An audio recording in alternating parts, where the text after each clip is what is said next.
حضرت مفتی شفیع صاحب رحمۃ اللہ علیہ لکھتے ہیں اتنا باریک دیکھتے تھے، اتنا گہرا دیکھتے تھے ہمارے مشائخ.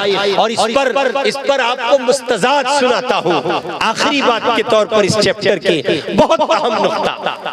ہمارے دارالعلوم دیوبند کے ایک مفتی ہیں، مفتی عزیز الرحمان صاحب دیوبندی رحمۃ اللہ علیہ. میں اس کو سینکڑوں دفعہ سنا چکا ہوں، اکثر سناتا ہوں اس قصے کو. مفتی عزیز الرحمان صاحب دیوبندی رحمۃ اللہ علیہ صاحب فتاوی دارالعلوم دیوبند، ان کے حالات میں ہے ان کے مکان کی چھت بندی کا کام چل رہا ہے، مستری مزدور گھر پہ کام کر رہے ہیں.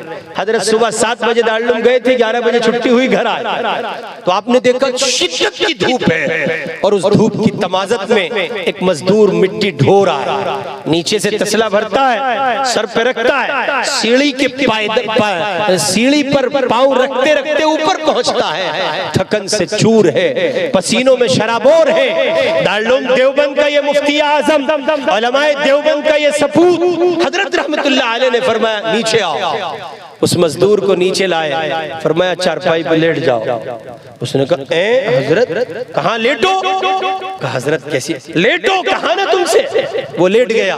تو پھر زمین و آسمان ایک منظر دیکھ رہے ہیں جو اس سے پہلے انہوں نے بہت کم دیکھا ہے کہ یہ دارالعلوم دیوبند کا مفتی جو ابھی فقہ و فتاوی کی مسند پر بیٹھا تھا اور مفتی اعظم کے لقب سے ملقب ہے اور دارالعلوم دیوبند کے مفتیان کا ترجمان بن کر بیٹھا ہے، یہی اللہ کا بندہ اپنے گھر میں کام کرنے والے اس مزدور کے پاؤں دبا رہا ہے. مزدور نے ایک دم پاؤں سمیٹے اٹھ کے بیٹھ گیا، کہنے لگا حضرت کہا نا تم سے لیٹو، تم ہمارے مزدور ہو، تم کو مزدوری دیں گے، لیٹو. وہ پھر لیٹ گیا. حضرت کے احترام میں ادب میں تو گھر کا کوئی سنبھلتا سا اور ذرا سا بڑی سی عمر کا سا کوئی بچہ آیا اور اس نے کہا بابا یہ کیا کرتے ہیں آپ؟ یہ ہمارا مزدور ہے، مزدوری کر رہا ہے، شام کو ہمیں اس کو مزدوری دینی ہے اور آپ ہیں کہ اس کے پاؤں دبا رہے ہیں. تو حضرت مفتی صاحب رحمت اللہ علیہ نے فرمایا تم یہ دیکھ رہے ہو یہ تمہارا مزدور ہے اور تم یہ دیکھ رہے ہو کہ تم اس کو مزدوری دو گے، یہ تمہارے یہاں مزدوری کر رہا ہے. میں اس نگاہ سے نہیں دیکھتا، میرا زاویہ یہ ہے اللہ کا بندہ ہے، جیسے میں تھکتا ہوں ویسے یہ تھکتا ہے، جیسے دھوپ مجھے کھاتی ہے ویسے دھوپ اسے کھاتی ہے، جیسے یہ تھکن سے چور ہے ویسے میں بھی تھکن سے چور ہوتا ہوں. یہ خدا کی مخلوق ہے، اشرف مخلوق کا حصہ ہے، میں مخلوق کی خدمت کر کے خالق کو راضی کر رہا ہوں. ایک ہم ہیں، ہمارا زاویہ کچھ اور ہے. ہم کہتے ہیں حضرت ان مستریوں اور مزدوروں پہ جتنی دیر مسلط رہو گے اتنا ہی اچھا ہے، یہ کام تبھی کرتے ہیں. اچھا مستری اور مزدور ہمارے بھی چاچا ہیں، وہ کیا کہتے ہیں؟ وہ یہ کہتے ہیں بیٹا تم جتنی کڑی نگرانی کرو گے ہم کام اس نگرانی ہی کے وقت میں کریں گے، تم جاؤ گے تو ہم آرام کریں گے.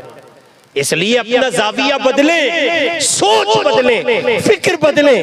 مستری اور مزدور کو اللہ کے حوالے کر جائیں، اس سے کہیں کوئی نہیں دیکھتا، خدا دیکھ رہا ہے. یہ جو روزی کماؤ گے اس میں اگر بٹا لگاؤ گے تو حرام کرو گے، اللہ کو جواب دینا ہوگا. اور ایسے ہو جاؤ کہ ان کے لیے رحمت بنو. زاویہ بدلو. شیخ الاسلام کہتے ہیں مولانا تقی صاحب عثمانی دامت برکاتہم کہ زاویہ نگاہ بدل لو، یہ دنیا بھی تمہاری دین ہو جائے.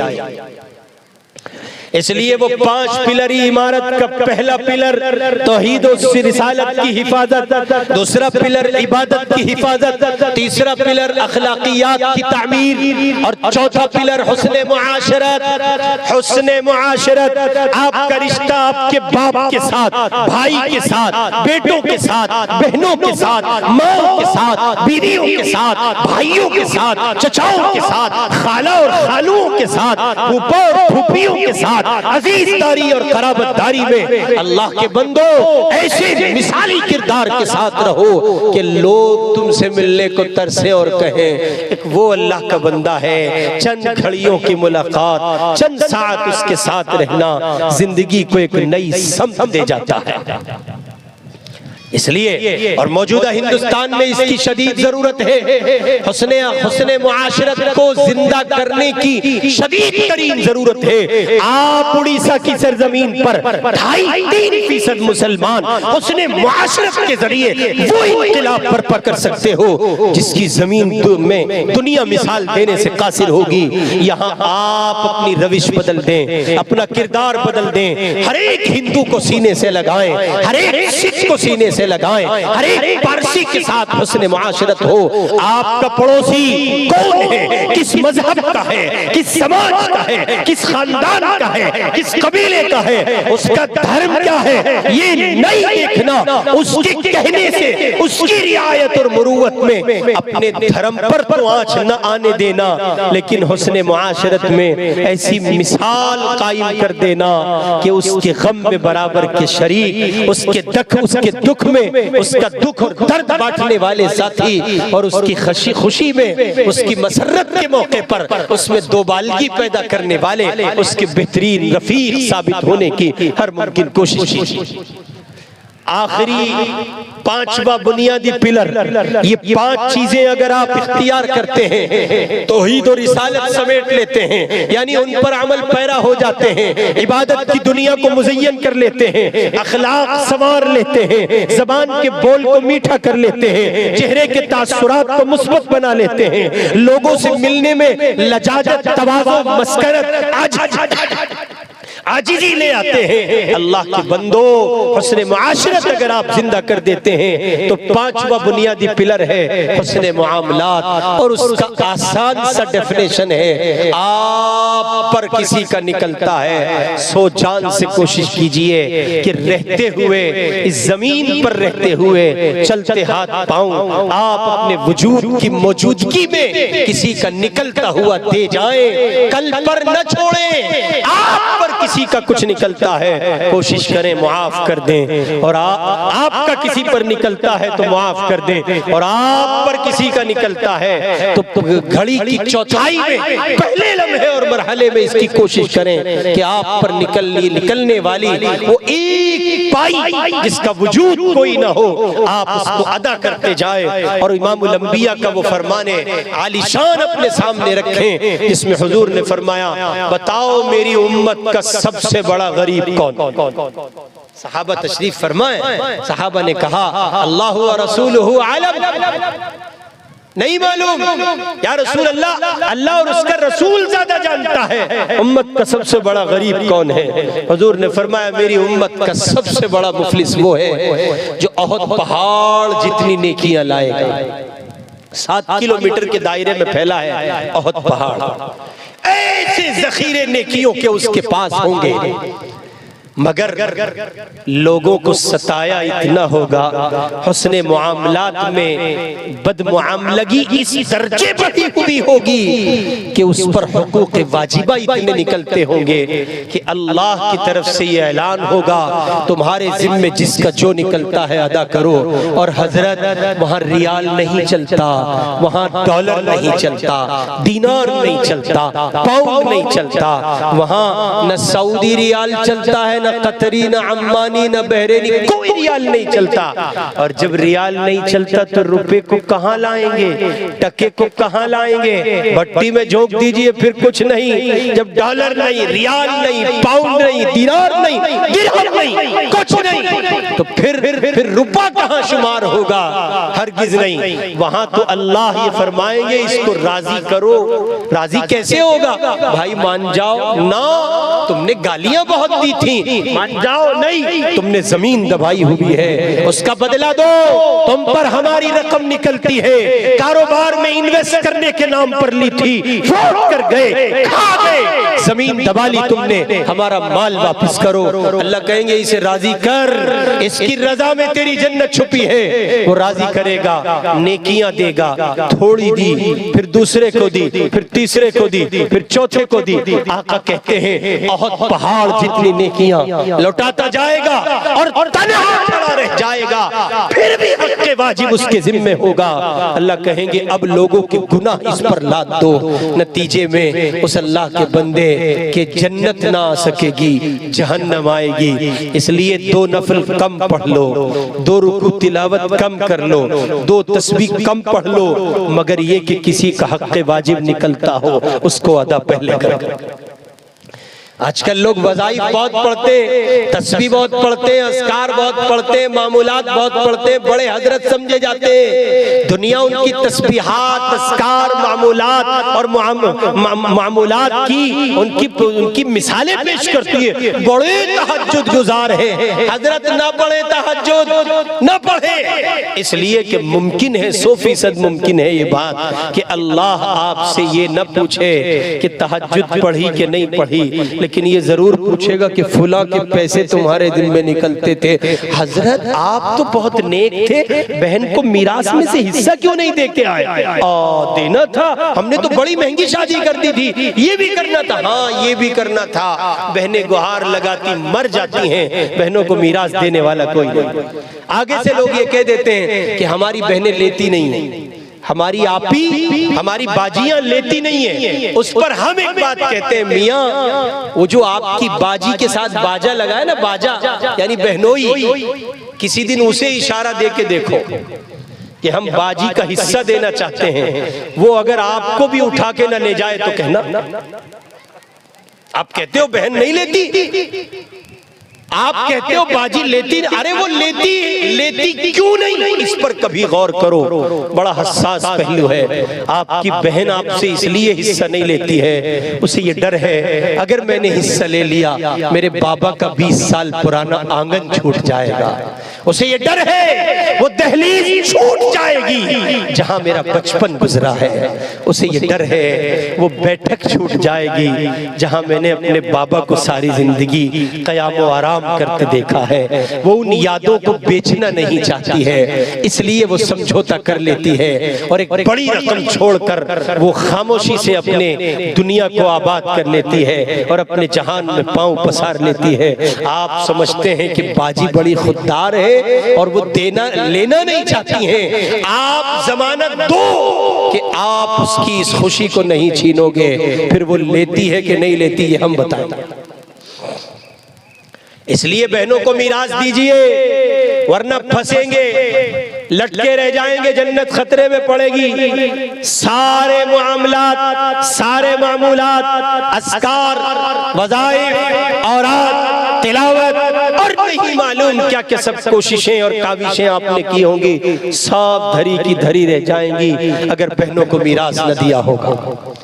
اس لیے 5واں بنیادی عمل ہے حسن معاملات۔ حسن معاملات، صاف شفاف رہیے، آئینے کی طرح رہیے۔ آپ کے ذمے کسی کا کچھ نکلتا ہو، اپنے آپ کو ایسا بنائیے کہ آپ پاک صاف۔ ہمارے دہلی شہر میں ایک بہت بڑے بزرگ گزرے ہیں، بابا فرید الدین رحمت اللہ علیہ۔ انہوں نے اپنی زمانے طالب علمی میں کسی کتاب کی جلد ایک بنیے سے بندھوائی اور وہ بنیا پاک پٹن میں جا کے رہنے لگا۔ حضرت رحمت اللہ علیہ کو ایک لمبے زمانے کے بعد خیال آیا، حضرت رحمت اللہ علیہ اس کے وہ چند پیسے دینے پاک پٹن آج کل پاکستان کا حصہ ہے وہاں پہنچے تو بنیا اس حال میں تھا کہ جاں بلب تھا، مرنے کے قریب تھا، اور جب حضرت نے جا کے کہا کہ میں فرید الدین آپ سے میں نے دلی میں پڑھتے ہوئے کتاب کی جلد بندھوائی تھی، آپ کے کچھ پیسے میرے ذمے تھے، کہ مجھے تو یقین تھا کہ تم ضرور آؤ گے اور تم آ گئے، مجھے تو یقین تھا کہ تم آؤ گے اور تم آ گئے۔ اللہ کے بندو، کسی زمانے میں میرے اور آپ کے لیے تصورات یہ تھے۔ سوچیں ہم معاملات کی زمین پر کہاں کھڑے ہیں۔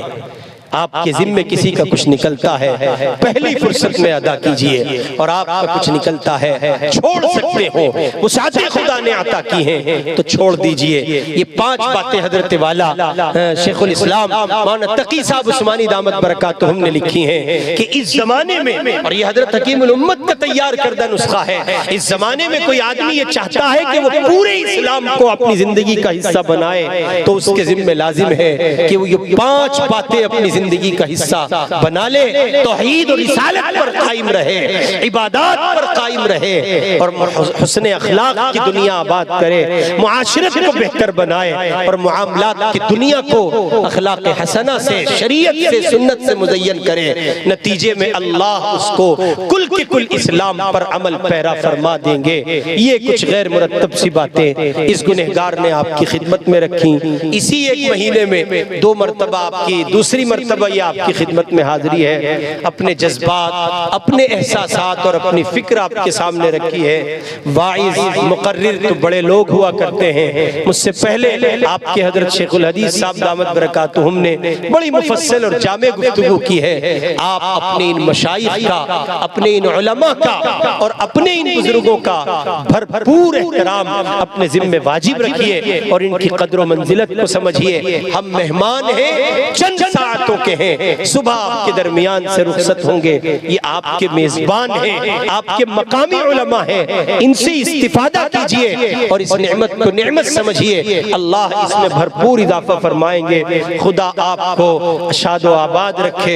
بہت بہت زیادہ مبارکبادی کے مستحق ہیں مدنی فاؤنڈیشن کے نوجوان کہ انہوں نے اپنی شب و روز کی محنت کے نتیجے میں یہ گلشن تعمیر کیا، علماء کو بلایا، ان سے درخواست کی کہ وہ آئیں، قرآن و سنت کی روشنی میں وہ ہمیں دین اور دین کا پھیلا ہوا مضمون ہماری جھولی میں ڈال دیں اور ہم اس پر عمل پیرا ہو جائیں۔ خدا آپ کے اس سلسلے کو مبارک فرمائے، برکات کا ظہور فرمائے۔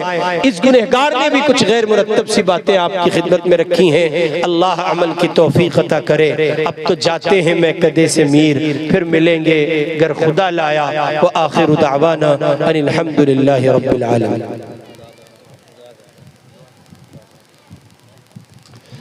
سبحان ربی العلی الاعلی الوہاب۔ اللہم صلی علی سیدنا محمد وعلی آل سیدنا محمد وبارک وسلم۔ اللہم صلی علی سیدنا محمد وعلی آل سیدنا محمد وبارک وسلم۔ اللہم صلی علی سیدنا محمد وعلی آل سیدنا محمد وبارک وسلم۔ پیارے اللہ، ہم سب کے حال پر رحم فرما، ہم سب کے گناہوں کو معاف فرما، ہم سب کی خطاؤں سے درگزر فرما، سیئات کو حسنات سے مبدل فرما، اپنے مقبول بندوں میں شامل فرما، طاعات کی عزت مقدر فرما، معصیت کی ذلت سے حفاظت فرما۔ پیارے اللہ، بیماروں کو شفا عطا فرما، مرحوم مسلمانوں کی مغفرت فرما، مظلوم مسلمانوں کی مدد فرما، بالخصوص اہل فلسطین کی مدد فرما، اہل شام کی مدد فرما، اہل برما کی مدد فرما، کل عالم اسلام کی مدد فرما۔ پیارے اللہ، ہمارے اس ملک ہندوستان میں جہاں جہاں مسلمان بستا ہے، بالخصوص اس کی جان، اس کے ایمان، اس کی مال، اس کی عزت، اس کی آبرو کی، دولت کی بھرپور حفاظت فرما۔ اے کریم پروردگار، ہمارے اس عمل کو قبول فرما، یہاں مل کر بیٹھنے کو قبول فرما، کہنے سننے کو قبول فرما، کہنے سننے میں جو خامیاں ہوئیں اپنے فضل و کرم سے معاف فرما۔ پیارے اللہ، اس مجلس کے منعقد کرنے، اس کے سجانے میں جو جو کوششیں آپ کے جس جس بندے نے کی ہیں آپ بہتر جانتے ہیں، آپ کو سب کے دل کی حالت کا پتہ ہے۔ اللہ اس کو قبول فرما، قبول فرما، قبول فرما، قبول فرما۔ پیارے اللہ، آپ کی قبولیت پر مدار ہے، اگر آپ نے قبول نہ کیا ہماری ساری محنت ضائع ہو جائے گی۔ ربا، ہم نے یہ سب کچھ آپ کے لیے کیا ہے، آپ کی محبت میں کیا ہے، آپ کے دین کے لیے کیا ہے۔ اللہ اس کو قبول فرما، اس کے معنی خیز نتائج مرتب فرما۔ پیارے اللہ، اس بستی پر 100% اپنے دین کو یہاں کے گھروں میں اور افراد کی زندگی میں داخل و شامل فرما۔ اے کریم پروردگار، اس بستی پر اپنی خصوصی رحمت نازل فرما۔ علماء مشائخ کے ورود مسعود کو اس بستی کے لیے قبول فرما۔ اللہ ان کی آمد کو اس بستی کے لیے مبارک فرما۔ خیر کا، صلاح کا، برکت کا، فلاح کا ذریعہ فرما۔ اے اللہ آسانیوں کا ذریعہ فرما، یہاں بسنے والے لوگوں کو خوشحالی نصیب فرما، ہر طرح کی بدحالی سے حفاظت فرما۔ اللہ ہمارے ملک ہندوستان کی حفاظت فرما، اس کے گوشے گوشے چپے چپے کی حفاظت فرما۔ یہاں بسنے والے ہمارے برادران وطن، وہ ہندو ہو، سکھ ہو، عیسائی ہو، بدھسٹ ہو، جینی ہو، دلت ہو، پارسی ہو، کسی مذہب کے لوگ ہوں، اللہ سب کی زندگی میں خوشحالیاں پیدا فرما، سب کے دنیا کو خوشحالی سے معمور فرما، خوشیوں بھرا گلشن، خوشیوں بھرا جہان سب کو نصیب فرما، اور سب کو اس دھرتی پر پیار و محبت کے ساتھ رہنے کی توفیق عطا فرما۔ اے کریم پروردگار، اس مجلس میں صدارت فرمانے والے اور اے کریم پروردگار سرپرستی فرمانے والے، یہ تشریف لانے والے تمام تر علماء کی آمد کو قبول فرما، سب کا مل بیٹھنا قبول فرما، معنی خیز نتائج مرتب فرما۔ اے اللہ پھر گزارش کرتے ہیں مولا قبول فرما، قبول فرما، قبول فرما، قبول فرما، اللہ قبول فرما۔ تیری ایک نگاہ کی بات ہے، میری زندگی کا سوال ہے، اللہ سارا مسئلہ آپ کے یہاں سے ملنے والی قبولیت پر ہے، اگر آپ نے قبول نہ کیا میرے مولا، ہمارا یہ چیخنا چلانا اور گہار لگانا سب بے معنی ہو جائے گا، گھنٹوں بیٹھ کر آپ کے دین کی باتیں سننا سب بے معنی ہو جائے گا۔